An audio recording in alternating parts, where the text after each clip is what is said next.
భారత సైన్యంలో పనిచేసి పదవీ విరమణ పొందిన జవానుకు బీజేపీ నాయకులు బుడుమూరులో జరిగిన కార్యక్రమంలో ఘనంగా సత్కరించారు.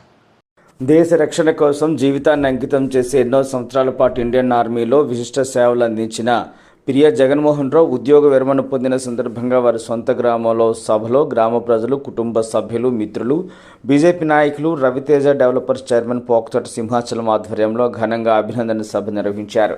ఈ సందర్భంగా పోకతోట సింహాచలం మాట్లాడుతూ దేశ సరిహద్దుల్లో కఠిన పరిస్థితుల్లో పనిచేసి దేశ భద్రత కోసం తన జీవితాన్ని అంకితం చేయడం గొప్ప గౌరవమని తెలిపారు. దేశానికి సేవ చేయడం ప్రతి భారతీయుడికి గర్వకారణమని, సైనికుల త్యాగాల వల్లనే మనం ప్రశాంతంగా జీవిస్తున్నామని కొనియాడారు. సేవాకాలంలో క్రమశిక్షణ, దేశభక్తి, దీనిబద్ధతతో పనిచేసి యువతకు ఆదర్శంగా నిలిచారని అన్నారు. ఆయన సేవలు గ్రామానికి గర్వకారణమని సభలో పేర్కొన్నారు.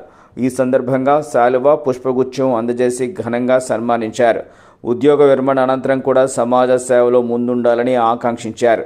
కార్యక్రమంలో రవితేజ డెవలపర్స్ కుటుంబ సభ్యులు, మాజీ సైనికులు, Andhra Pradesh TDP general secretary, SC cell విభాగం సవలాపురపు వెంకటరమణ మాదిగా మాట్లాడుతూ దేశ రక్షణలో పనిచేసిన జగన్ లాంటి మిలిటరీ పనిచేసిన వారికి ఇక్కడ కష్టం రాకుండా, ఇబ్బందులు పడకుండా వారిని చూడటమే నిజమైన గౌరవం అని అన్నారు.